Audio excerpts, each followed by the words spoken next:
I was just always into music. Music was the thing that just always relevant to me. And how significant was the shaping of your ear when it came to go-go and the bands that you listened to?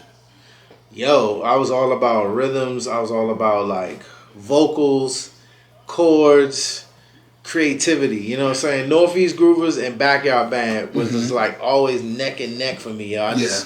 I just feel like Back and Groovers, man, they just spoke to me, man. Especially Groovers, because Groovers, man, they come out swinging with like some random ass fucking shit, and yo, it would just be so creative, man. Like they would just always have the creativity for me, and then Back would just come out cranking, man. They would just put you in the socket off the jump. You know what I'm saying? You just be locked in like. You be that trying like, and then they switch it up on you, get real soulful, soulful and heavy. When she starts singing and shit, you be like, damn.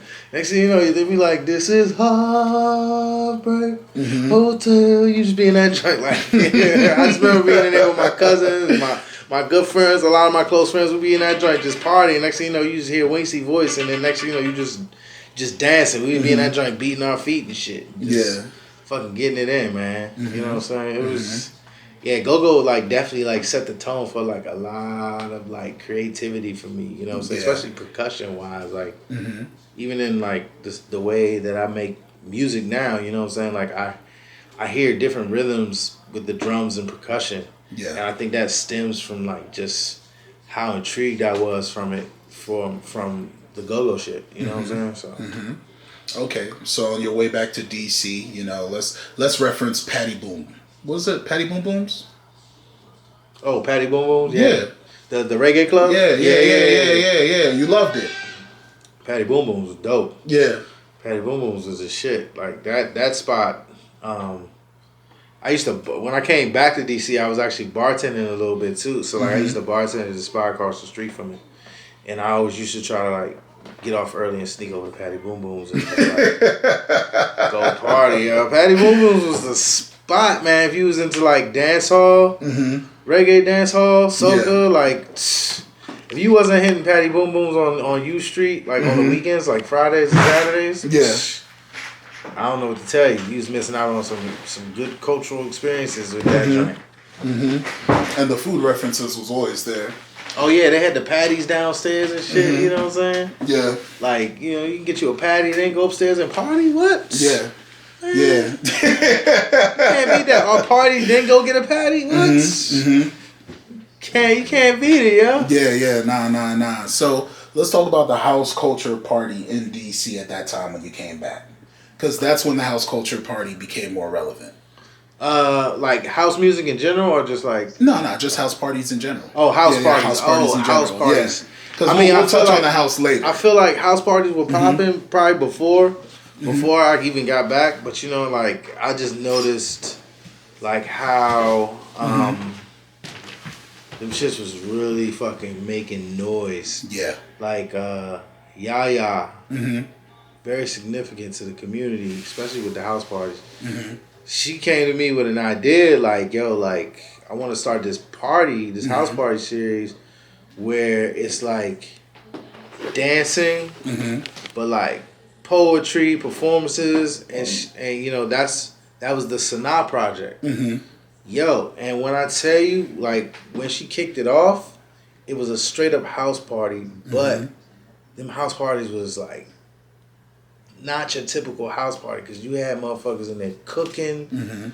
Like you had, because you know, I remember going to house parties like when I was fucking like early 2000s. Like yo, like I remember house parties. You would just be in somebody's basement, it'd be dark as shit, and nigga, you had the cassette tape or the CD playing, and it'd be like a full go-go tape, and you just partying in the dark with like a bunch of random ass people in a fucking house. Yeah. But this joint was like, I remember me and Underdog, we'd probably be in the basement. Like, it would be at somebody's house. Every location was a different house. And she wanted to do that specifically for that reason, like, give you a different experience in each house.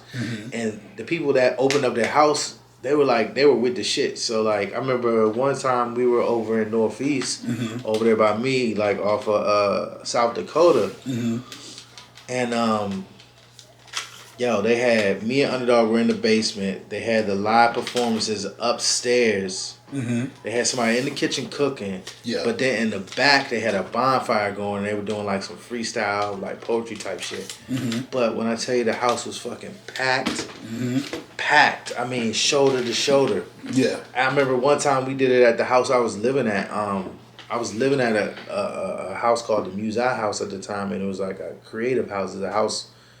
Basically, like nothing but creatives. Like I was living in the basement. My boy Oz was living upstairs. Mm-hmm. Gage was living in the back. Like it was all creatives living there. So it was just like it was a music house. It was a nonprofit house. They ran a nonprofit out of it. And so we cleaned out the fucking house. We cleared it out. Yeah.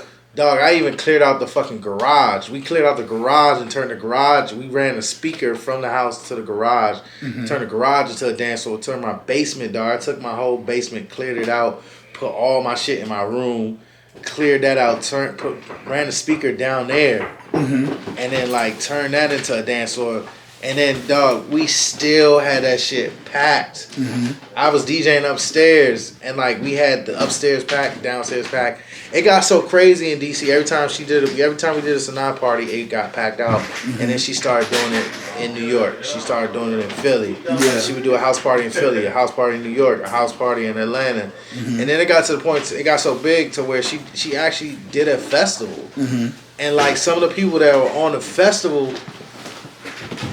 at the time, they were still growing, but like now they've blown up. A lot of people that she's had come through and perform at Sanaa parties in New York, in DC, Mm-hmm. are like killing it right now. You know what I'm saying? It's like Yeah. there's some artists that are like really like doing some dope shit. You know, so the house parties for me, I felt like really helped put me on the map too. You know what I'm saying? Because it was just like that's like the grassroots work. You know what I'm saying in the community, yo. That's like when you really doing the shit for the love. You know what I'm saying? Because it's not you're not really trying to get a bag off the shit. It's just like yo, you enjoy this shit. You love this shit. You love the culture behind it. Yeah. And you just want to rock the fucking crowd. You know what I'm saying? That's when you win over your fans and shit. That's when you win over people's hearts. You know what I'm saying? Because like yo, you got a packed house. What you gonna do with that? Mm-hmm. And You you know build what I'm a saying? following and a demographic, and you got to understand those numbers before companies came at you about branding this and branding that. Yeah, right. You know, Yeah. I remember doing parties with like